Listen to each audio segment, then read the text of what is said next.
اور ان کو ان کی انڈیپینڈنس اور ان کو ان کی حق خود ارادیت جو ملنی چاہیے، جو ان کی ہے، وہ ان کو ملے. اور یاسین صاحب کے لیے بھی ہماری دعائیں کہ جو بھی ان کے صحت کے مسئلے ہیں اللہ پاک ان کو حل کرے اور ان کو جلد از جلد آزاد کیا جائے.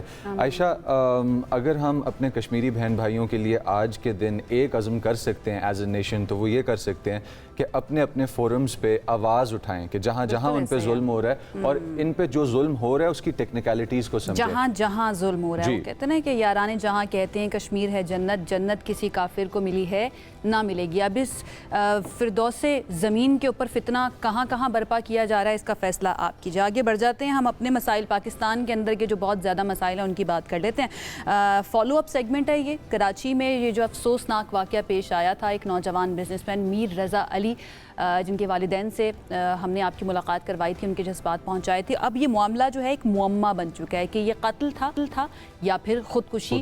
پوسٹ مارٹم کے اندر بھی جو کلیئرٹی ایکسپیکٹ کی جا رہی تھی وہ ابھی تک سامنے نہیں آئی ہے. پولیس سرجن ڈاکٹر سمیہ سعید جو ہیں ان کی طرف سے یہ کہا گیا ہے کہ اگر یہ خودکشی ہوتی، اگر یہ سوسائڈ ہوتا تو موقع پر بہت زیادہ، جہاں سے ان کی باڈی ملی ہے بہت زیادہ خون ہوتا، لیکن موقع سے نہ ہی کوئی گن ملی ہے اور نہ ہی گولی کا کوئی خول ملا اور نہ ہی بہت زیادہ خون تھا. تو پوسٹ مارٹم رپورٹ کے نتائج جو ہیں وہ لاش کی تصاویر سے میچ بھی نہیں کرتے ہیں.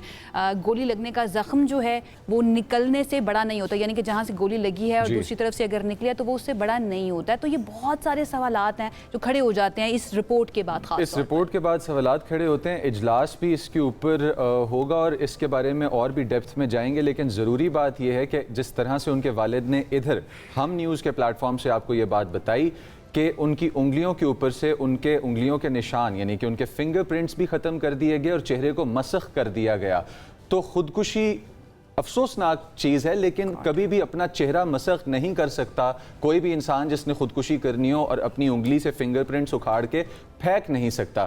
میر علی رضا کی پراسرار موت کی تحقیقات چل رہی ہیں اور کیس ہو چکا ہے کمپلیکیٹ. کراچی سے مونس سراج ہمارے نمائندہ میں جوائن کر رہے ہیں، ان کے پاس چلتے ہیں اور ان سے لیتے ہیں اپڈیٹس. السلام علیکم مونس، اپڈیٹس کیا ہیں اس معمے کی؟ جی وعلیکم السلام مزمل، بہت شکریہ. دیکھیں مزمل، جیسے جیسے دن گزرتے جا رہے ہیں میر رضا علی کی جو موت ہے اس کا معاملہ پیچیدہ سے پیچیدہ تر ہوتا چلا جا رہا ہے. اس وقت صورتحال یہ ہے کہ جو گزشتہ روز جو ایک ابتدائی پوسٹ مارٹم رپورٹ اگر ہم اسے کہیں تو یہ غلط نہیں ہوگا، جو اس کے میڈیکو لیگل ڈپارٹمنٹ نے اس وقت جب یہ ڈیڈ باڈی ہاسپٹل منتقل کی گئی تھی جو جنریٹ کی تھی، وہ کل منظر عام پر آئی اور اس نے جو ہے وہ نئے سوالات کو جنم دے دیا، نئی بحث چھیڑ دی. اس کی وجہ یہ ہے کہ جو سینئر میڈیکو لیگل افسران ہیں اور اس کے علاوہ پولیس سرجن ہیں ڈاکٹر سمیہ جو کہ پورے کراچی کی میڈیکو لیگل ہیڈ ہیں، خود ان کا یہ کہنا ہے کہ جو باڈی کو انہوں نے تصاویر دیکھی ڈیڈ باڈی کی اور جو انہوں نے فائنڈنگز، جو ایم ایل او جس نے تمام تر قانونی کارروائی کی تھی، جس نے یہ ایم ایل رپورٹ بنائی تھی، جب اس کی فائنڈنگز دیکھی تو وہ آپس میں میچ نہیں کرتی. ان کی آبزرویشن یہ بتاتی ہے کہ یہ چیزیں آپس میں میچ نہیں کرتی، کیونکہ گولی لگنے کا نشان جسے جو ہے وہ انٹری وونڈ کہا گیا اور جسے ایگزٹ وونڈ کہا گیا، وہ اس کی جو ڈیپتھ اور اس کی جو گہرائی اور اس کا جو سائز لکھا گیا عموماً ایسا ہوتا نہیں ہے.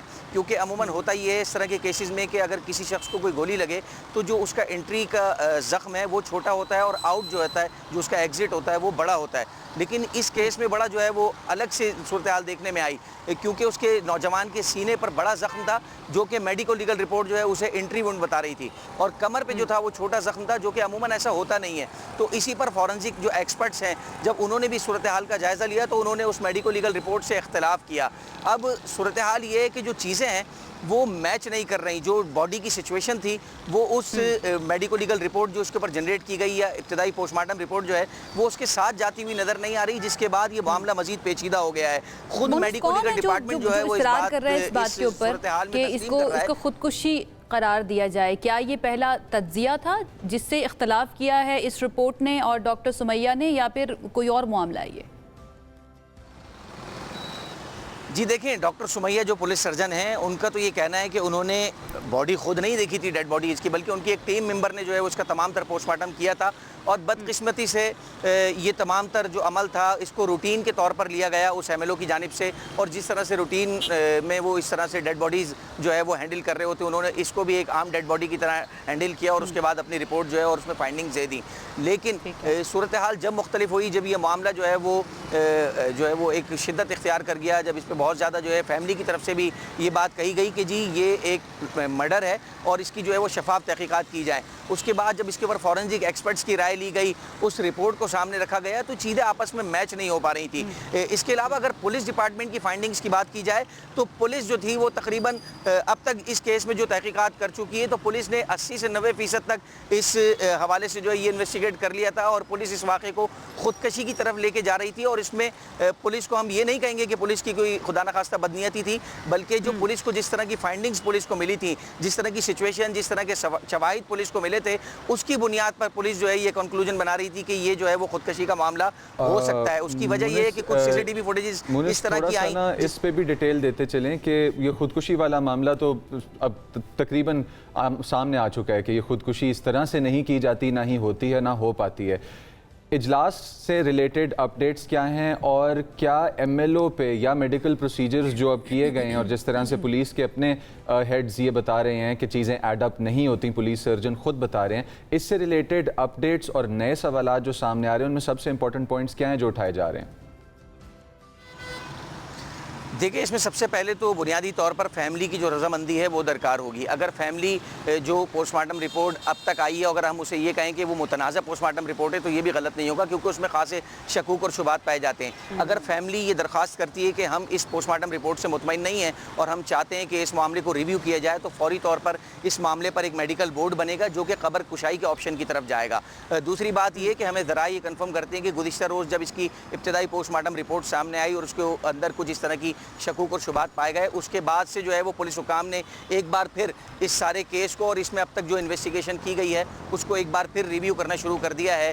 جو ڈیجیٹل ایویڈنس ہیں وہ بھی ان کا بھی دوبارہ جائزہ لیا جا رہا ہے. اس کے علاوہ جو میر رضا جو نوجوان تھا اس کا جو فرینڈ سرکل تھا ان سے بھی جو ہے وہ دوبارہ معلومات لی گئی ہیں، اور گزشتہ روز جو اس نوجوان کی اسمارٹ واچ تھی وہاں سے بھی پولیس کو کچھ جو ہے وہ اس طرح کے ایویڈنس ملے تھے جو کہ اس جانب اشارہ کر رہے تھے کہ نوجوان شدید طرح سے مالی بحران کا شکار تھا. اور تو اس کو بالکل اسی طرح سے ٹریٹ کیا جاتا جیسے کہ سب سے پہلے جانے والی ٹیم نے ایک نارمل کیس کی طرح اس کو ٹریٹ کیا. یہ ہائی پروفائل کیس بنا تو پوسٹ مارٹم رپورٹ کے جو بھی فائنڈنگ سامنے آئی ہیں، ان کے پیرنٹس کا سامنے آنا اور پولیس اتنا ایکٹیو ہوتی ہوئی ہمیں نظر آ رہی ہے. 10 سیکنڈز کے اندر جواب دیجیے گا، دین ہم کنکلوڈ کر رہے ہیں. مونس، ایسا ہی ہے؟ جی بالکل ایسا ہی ہے. بدقسمتی سے اس معاملے کو روٹین کیس سمجھا گیا اور اسے بالکل اس طرح سے ابتدا میں ڈیل کیا گیا جیسے کسی نشے کے عادی شخص کی لاش ملتی ہے اور وہ نشے کی زیادتی کی وجہ سے مر جاتا ہے تو جو خانہ پوری کی کارروائی ہوتی ہے بدقسمتی سے وہ کی گئی. لیکن جب بعد میں یہ ہائی پروفائل کیس ہو گیا تو اس کے اندر جو ہے پھر وہ نت نئے انکشافات بھی ہوئے. پھر یہ چیزیں بھی سامنے آئیں کہ جو ایبل ڈپارٹمنٹ تھا، میڈیکو لیگل ڈپارٹمنٹ، بدقسمتی سے ان کی جانب سے اس معاملے کو بغور نہیں دیکھا گیا جس کی وجہ سے صورتحال جو ہے وہ خراب ہوئی. اور اب صورتحال یہ کہ سمجھ نہیں آتی کہ اپنا رونا جو ہے نا وہ روئیں کس کے پاس جا کر، کیونکہ آپ جا کر روئیں گے بھی کسی کے پاس تو وہ کہیں گے ٹھیک ہے ہم بہتر کر لیں گے، لیکن ایٹ دا اینڈ ہونا وہی ہے جو ہمیشہ سے ہوتا آیا ہے. بہت شکریہ مونس ہمیں جوائن کرنے کے لیے. معاملے کے اوپر جو بھی اپڈیٹس آئی ہیں، جو بھی ابھی تک انویسٹیگیشنز ہوئی ہیں وہ ہم تک پہنچانے کے لیے. اس کے پیرنٹس سے بات کرنا بڑا تکلیف سے تھا، لیکن جب اس کے پیرنٹس یہاں پر آئے تو وہ کافی کچھ بتا کر گئے تھے اور وہ اصرار کر رہے تھے اس بات کے اوپر کہ ہمارے بیٹے نے خودکشی نہیں کی، اسے قتل کیا گیا ہے. پوسٹ مارٹم رپورٹ کے اندر بھی اسی طرح کی بہت ساری ایسی ڈیٹیلز تھیں جو ان کے فادر نے ہم نیوز پہ دی ہیں جو کہیں اور اویلیبل نہیں تھیں. اس چیز کے اوپر تھوڑا سا فوکس رکھنا چاہیے، اور اس طرح کی زیادتیاں اگر ہو رہی ہیں یا کوئی آرگنائزیشن ہے جو اس کے پیچھے ہے، آرگنائزیشن سے مراد کوئی کرمنل گینگ ہے جو اگر اس کے پیچھے ہے، تو ہماری اپیل یہ ہے کہ جلد از جلد اس کو ڈسمینٹل کیا جائے. اسی کے ساتھ بڑھتے ہیں ایک بریک کی طرف، واپس آتے ہیں تو ملاقات ہوتی ہے. ساتھ رہیے گا.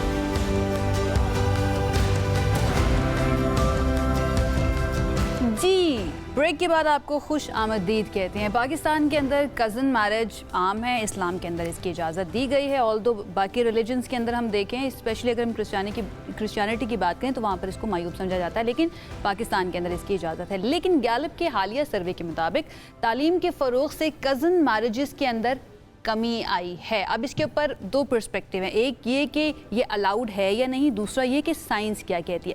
یہ سروے پنجاب کے اندر کیا گیا اور گیلپ پاکستان ڈیجیٹل انالیٹکس کی جانب سے پنجاب ہاؤس ہولڈ پینل کے بنیادی اعداد و شمار پر کیے گئے تجزیے کے مطابق تعلیم کے ساتھ رشتہ داروں میں شادیوں کا رجحان مسلسل کم ہوتا جا رہا ہے. یعنی کہ جن خواتین نے کبھی اسکول نہیں دیکھا ان کی تقریباً 69% جو تعداد ہے وہ ایسی ہے جن کی شادی قریبی رشتہ داروں میں ہوئی ہے, یعنی کہ کزنس کے ساتھ ان کی شادی ہوئی ہے. لیکن وہ خواتین جنہوں نے کر لی ہے تھوڑی سی تعلیم حاصل, جو تھوڑا پڑھ لکھ گئی ہیں, ان کے اندر یہ شرح جو ہے نا کافی کم ہوئی ہے, 68% رہ گئی ہے. بالکل. اور اگر ہم دیہی علاقوں کی طرف جائیں تو دیہی علاقوں میں یہی شرح 65% ہے اور شہر میں 54% ہے. اب رپورٹ میں یہ کہا گیا ہے کہ اس رجحان کا جو ہے صحت عامہ پر بھی اہم اثر ہے, اور اس اہم اثر کے ساتھ ساتھ طبی ماہرین کیا چیز کہتے ہیں. ہمارے پاس کچھ بیماریاں وہ میں ابھی آپ کو بتاتا چلوں, اس کے بعد میں آپ کو آگے انٹروڈیوس کراتا ہوں کہ ہمارے پاس آج گیسٹ کون ہے, اور ایگزیکٹلی اس ٹاپک کو ڈسکس کرنے کے لیے جو شخصیت ضروری ہیں وہ ہمارے ساتھ اس وقت موجود بھی ہیں, کہ آپ کے پاس بلڈ کی بیماریوں سے لے کے جینیٹک پرابلمز جتنے بھی ڈیولپمنٹل ایشوز کی طرف لے کے جاتے ہیں وہ تمام اس ایمبٹ میں آتے ہیں کہ جہاں آپ ایک ہی جین پول کو دوبارہ ریسائیکل کرتے جا رہے ہیں, آپ اس کو ڈائیورسیفائی نہیں کر رہے, اس کے اندر اور جینیٹکس ایڈ نہیں کر رہے. اسی ڈسکشن کو اور اس چیز کی گہرائی کو سمجھنے کے لیے آج ہم لوگوں نے انوائٹ کیا ہے ہمارے ساتھ جو گیلپ سروے کہ اس پاکستان کے سروے کو بہت اچھے طریقے سے جانتے ہیں, کہ کافی سارے کویشچن سروے سے بھی ریلیٹڈ ہیں, کہ جس کے اندر ہمارے پاس ایگزیکٹو ڈائریکٹر گیلپ پاکستان بلال گیلانی صاحب بھی موجود ہیں, اور ہمارے پاس جینیٹک اسپیشلسٹ ڈاکٹر بشرا افروز بھی موجود ہیں. اور سب سے پہلے میں اجازت چاہوں گا کہ بلال صاحب کی طرف میں جاؤں اور پھر اس کے بعد میں ڈاکٹر بشرا کے پاس آتا ہوں. بلال صاحب, جو سروے کیا گیا, اس سروے کے پیچھے موٹیویشن کیا تھی؟ Is it the cousin marriage which is the problem, یا پھر جو صحت کے مسائل ہیں؟ پہلا سوال میرا بلال سے ہمیشہ یہ ہوتا ہے, بلال آپ کی کزن میرج تو نہیں ہے؟ بالکل میری کزن میرج نہیں ہے. آپ کی کزن میرج نہیں ہے, ٹھیک ہے. بلال یہ بتائیے کیا جی سیمپل سائز کیا تھا, ڈیٹیلز بتائیے گا اس کی. بالکل. سو بیسکلی یہ گورنمنٹ آف پنجاب میں بیورو آف اسٹیٹسٹکس ہے, انہوں نے ایک بہت یوزفل سروے ہر پنجاب کے ڈسٹرکٹ میں کیا, اور ڈسٹرکٹ ریپرزینٹیٹیو سروے ہے, اور ایک بہت مستند ادارہ پاپولیشن کاؤنسل ہے, انہوں نے ان کے لیے یہ سروے کیا. اور اس پہ بنیادی مقصد جو ہے وہ پنجاب کے اندر ہر ڈسٹرکٹ کے اندر ایک ہیلتھ پروفائل اور ایک ڈیموگرافک پروفائل جو ہے اس کی ایک اچھی پکچر کریٹ کرنا تھا, جس میں ایک سوال ڈیفینیٹلی اس ایشو پہ تھا کہ اگر خواتین شادی کرتی ہیں تو جو شادی جس شخص سے کی انہوں نے, اس سے ان کا کیا ریلیشن شپ تھا, کیا وہ بلڈ ریلیشن شپ تھا یا نہیں تھا, اور اگر بلڈ ریلیشن شپ تھا تو وہ فرسٹ کزن ہے یا سیکنڈ کزن ہے یا کسی طور پر ریلیٹڈ ہیں مگر دور کے کوئی رشتہ دار ہیں. تو اس میں جو سب سے چنبے کی بات ہے اور وہ یہی ہے کہ 10 میں سے 6 نے فرسٹ کزن جو ہے یا جو ہے ان سے شادی ہوئی. اور اس میں ایک اور چیز میں آپ کے سامنے رکھنا چاہتا ہوں, وہ یہ کہ 1990 میں بھی آج سے کوئی 30 سال پہلے, 3 دہائیوں پہلے جب سروے کیا گیا, اور تو ان اعداد و شمار میں کوئی خاص کمی یا اضافہ دیکھا نہیں گیا. تو ایک طرح سے جو ہماری جو سوشل ڈیموگرافی ہے پنجاب کی وہ بالکل سٹیٹک ہے, حالانکہ جو سوشل سچویشن ہے, اکنامک سچویشن ہے, خواتین کی حد تک اربن رورل جو ہماری کیفیت ہے, ان میں واضح طور پر بہت تبدیلی آئی ہے. اور اس کانورسیشن میں بھی کہ ہمارا پاکستان جو ہے وہ ایک انڈیمک علاقہ قرار دے دیا گیا ہے ریئر ڈیزیزز کے لیے جو جینیٹک میوٹیشن سے ہوتی ہیں, اور ان میں لارجسٹ جو ریزن ہے کہ ہم یہاں پر ایک دنیا بھر میں ایک باسکٹ کیس بن گئے ہیں جینیٹک میوٹیشنز سے ریلیٹڈ ڈیزیزز کا, وہ کزن میرج ہے. تو 3 دہائیوں سے کانورسیشن کے بعد بھی پاکستان میں کسی قسم کا اضافہ نہیں ہو سکا. ایک میں اس میں پہلو ایڈ کرنا چاہوں گا, وہ یہ بھی ہے کہ cousin marriage not in all circumstances but in some circumstances it also shows کہ خواتین کے پاس آزادانہ طور پر شادی کے لیے